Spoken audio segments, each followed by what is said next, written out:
Assalamualaikum and a very good day to you, Dr. Nasir and Dr. Azhar.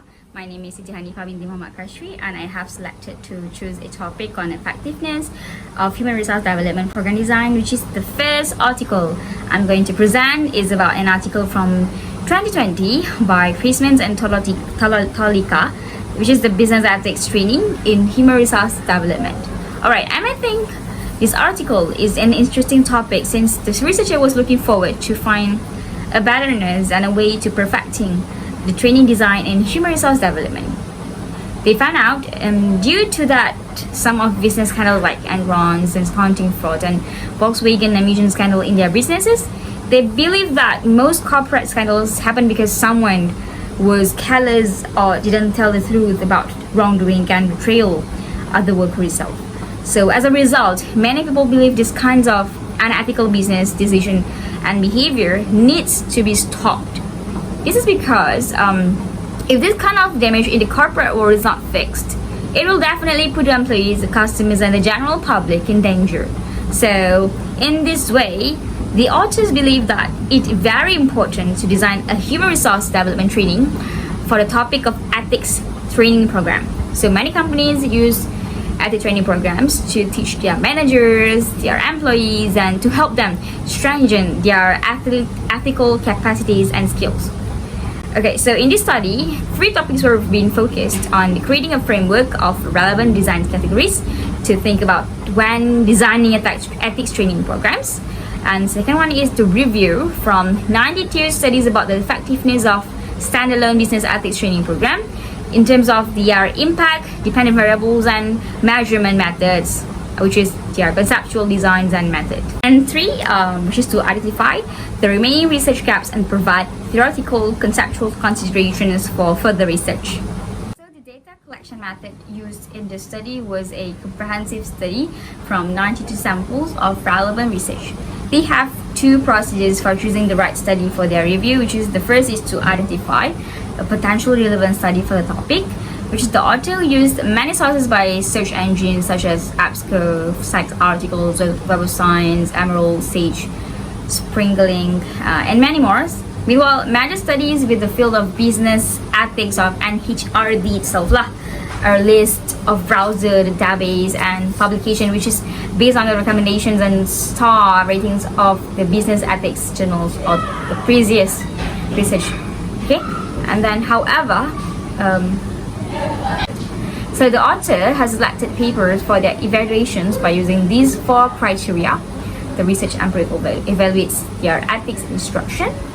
The author abandoned theoretical, conceptual, and prescriptive pieces since they only concentrate on empirical investigations and business ethics training. Empirical research, medical ethics training was withdrawn since it was not business related. And the third one is the adult practitioners or students attend business ethics training. Thus, the author discontinued empirical investigations on adolescents and child ethics instruction. And lastly, the research evaluates solo about the business ethics trainings. So thus, the author abandoned empirical research and comprehensive ethics program and business education's influence because extensive technique make it harder to pinpoint the cause of observed effects. They concentrate on solitary instruction. So the author organizes the major result into 4 different focuses, which is the first finding is to list out the impact of ethics training. The second one, the dependent variable and measurement. The third one is the information about the training designs, and lastly, the conceptual foundation of the articles. Okay, so the author explains the critique and gaps in their training, which is most of it have revealed that there is too many positive consequences about the training effectiveness, which is 71% of ethical behavior from participants account from the training itself. As for the second major finding for the dependent variable and the measurement, the data has suggested that most of the ethical training is ethical judgment. Meanwhile, the most common measure suggested by some of the scale, which is self-developed test and REST and defining issue test. Okay, so the result found in that average only 61% zone study just has provided their information of their design training, and therefore only study that provided their information of their design of training would have a positive impact on the training, rather than which one yang tak disclosed at all or not clearly mentioned even in general training designs. So the author keep on emphasizing on the learning approach, the training methods and duration of the training. So some of only study that using an active learning approach have a positive and mixed effect on effectiveness on training. Meanwhile, there are results are not clear which whether or not many training material or methods should be used. So lastly, the author could not conclude which one regarding the effectiveness of durations. So basically, the main result is broken up into 4 different areas of focus by the author. The first finding is to make a list of the effect of training. The second one is the dependent variable, to find the dependent variable and how it is measured. The third one is to find the information about the designs of the training. And the fourth one is to find the theoretical basis of the articles. Okay, and then the author always also talks about how they criticize the study and where it felt like wrong about the study. So as for the first set of finding about the effects of the training, so the results showed that most study on the effectiveness of training had a positive effect on the ethical behavior for 71% among the people who took part in the study lah. As for the second major finding is about the dependent variable and the measurement, which I have mentioned earlier. The data showed that the ethical judgment is the most studied dependent variable for ethical training, which is the self double test and rest from 1979, and the findings issues test DIT are the most used measurement tool. And the third result showed that only 61% of study has given information about training design on average. So they think that only study that tell us about their training design will have a positive effect on the training. Meanwhile, for those who haven't told us about their training design are not have an effectiveness in their training. So as in general also the author puts a lot of emphasis on the learning approach, the number of training methods used, and the length of the training. So only studies that use the active learning method show that it has both positive and mixed effect on how well the training works. Meanwhile, in the meantime, the results are not clear whether or not multiple training methods need to be used together, and what the best mix of activities is for improving ethical behavior. People learn in different ways, but combining different ways to train can take into that account. Lastly, the author couldn't come to conclusion about how long a training should last, because the length of a training can vary based on how it's designed. As an example, a training session was very different in how long it lasts and how often it happened. Both short and long training programs had some good effects, some mixed effects, and can be no effect at all. So because there are so many different claims that and so little no information about this part of the design, they can see what is the best length of an ethics training should be based on what they know now. As for the last result, they also suggest that most of the studies had they use Kohlberg theory 1969 of cognitive moral development, which builds on Piaget's from 1950, the works on the cognitive development in general. It was to look at the different research on the effectiveness of standalone business ethics training programs and find the gaps in research that need to be filled to improve the quality of the training. Based on the result, the following suggestions and problems with this study can be brought up. That is, most studies that look at the effects of ethics training found that programs that focus on ethical behavior make people behave better. A lot of research has also shown that training often uses an active learning strategy, especially one that involves interaction between or among the participation. This finding gave more support to the relevant theories on how the mind develops. So, talking about ethical dilemmas and case studies is a way to learn that has been around for a long time, and it is quite often being used. So, researching conclusion from learning style theories and the result of their own research show that the best way to learn is through a mix of educational activities, And many of studies use combination of 2 or more different ways to teach. It is hard to say what the best mix of training methods is because it depends on the setting of the training program and the problem it's trying to solve. So this makes it impossible to figure out what is the best way for training. In a similar way, the best amount of time to train might be different for each person, but both theoretical research and real-world data point to the need for regular practice and enough downtime to. The author Chris Mans and Talau Likard on 2022 say that he pointed out the trainings that use the active learning method that have both good and bad effects on how well they work. In the meantime, the results of it are not clear on whether or not multiple training methods need to be used together and what the best mix of activities are for improving ethical behavior. People learn in different ways, but combining different ways to train can take into account. But in my opinion, it is hard to make a statement like this because the activities of training are different for each type of training. According to Danby, she said that any investments in training needs to be backed up by a clear picture of what the organization's training needs are in order to be as effective as possible. Many companies risk wasting their important training budgets because they can figure out exactly what their internal needs. As a result, they can build the training and improvement program that will best for the specific situations. So I think it is very important that an organization doesn't think of training as one-time expense and solutions to all of its problems. Training should do more than just teach employees new skills or tell them how to do their job better. On the other hand, if training is seen as an ongoing process with a clear goals and outputs that are reviewed, updated, and improved, it has potential to provide an organization with a long-term value. This is also supported by Abdul Aziz on 2013, which he believed that training effectiveness can be judged by how well the training goals are met and how much both the organizations and the trainees benefit from it. This can be measured by a number of factors. The first one can be the trainee satisfaction, learning performance, individual performance, and organizational performance. The second one is who like training program will tend to learn more from it than people who don't like the training program, say Kirkpatrick.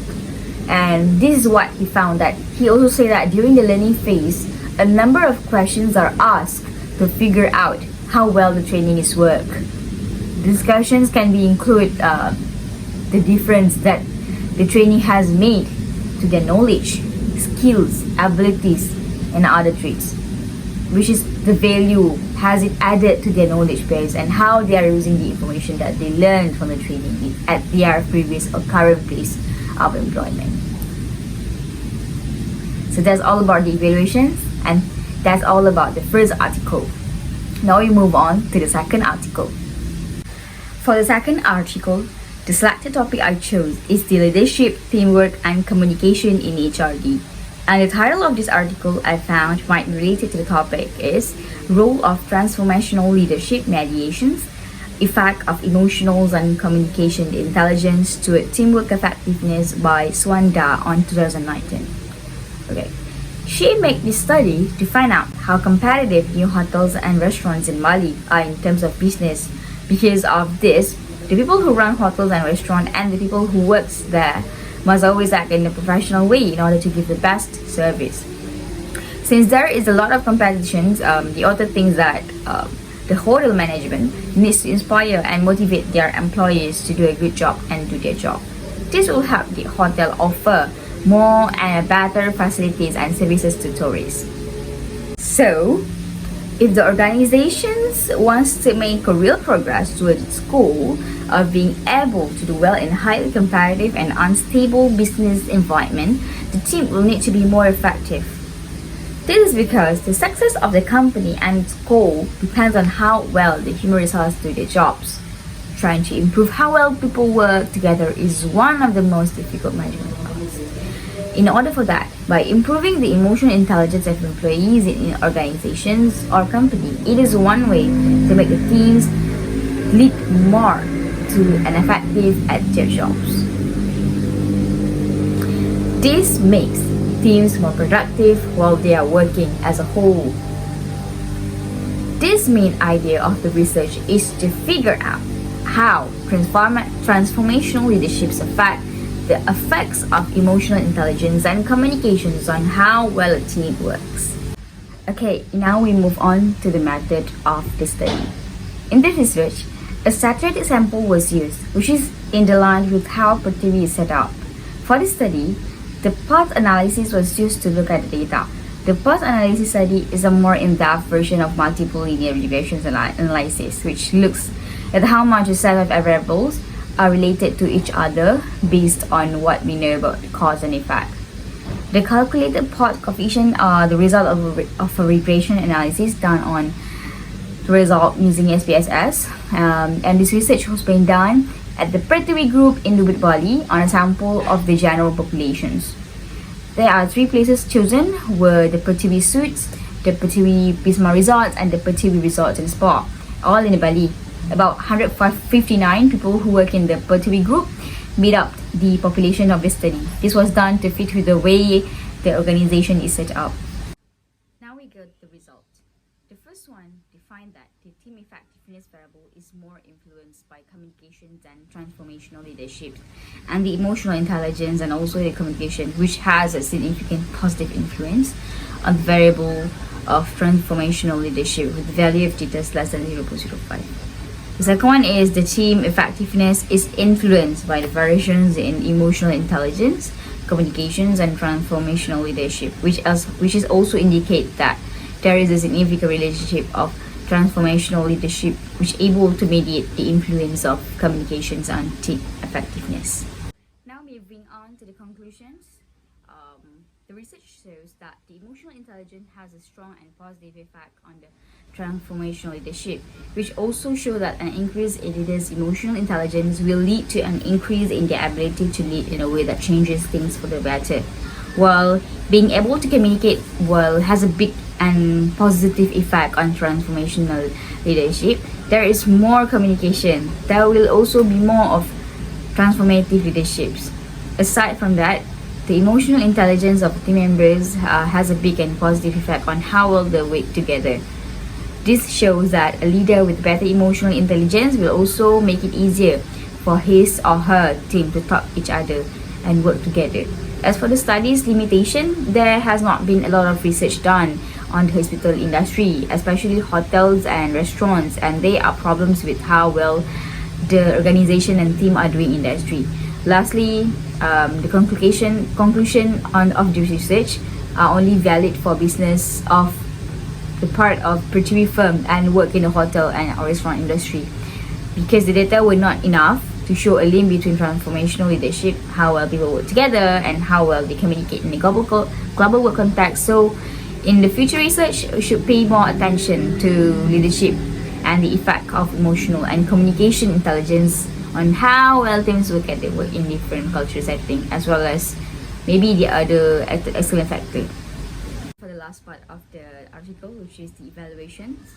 So I believe that even though the researchers say that the emotional intelligence has a big and significant effect on transformational leadership, but I am absolutely sure that strong leaders' emotional intelligence indirectly helps teams work well together by giving its members a shared sense of empathy. This would also help team members get to know each other and understand the problems they face. Because of this, the team can focus on working together and talking to each other. The researcher, I believe, did a great job figuring out how to use the path analysis method, which combine quantitative and qualitative methods. But it would be good if the researchers also talk about how the data was collected and what kind of tools they used to build the study. So, all in all, the author did a great job of using the benefits of these kinds of analysis, but he or she didn't make it clear on how they got all the data. So with these comments, it will be hard for the reader to understand the material that is related to the issue and to objectively judge the validity and reliability of the study as a whole. I believe also reader would want to know how the data was collected, since the method used by the researchers affect the result, and by extension, how the researchers explain their importance in the discussion section. To sum up methodology, it is important in every field of research because wrong methods lead to wrong result, which lowers the value of the research result. So the author also used a complicated hypothesis to highlight the results of earlier studies, which supports their choice of predictions. This has shown that the writing is good in all the hypotheses. And I believe that's all for my article review. Thanks ever so much for spending your time listening. Have a great day. Assalamualaikum.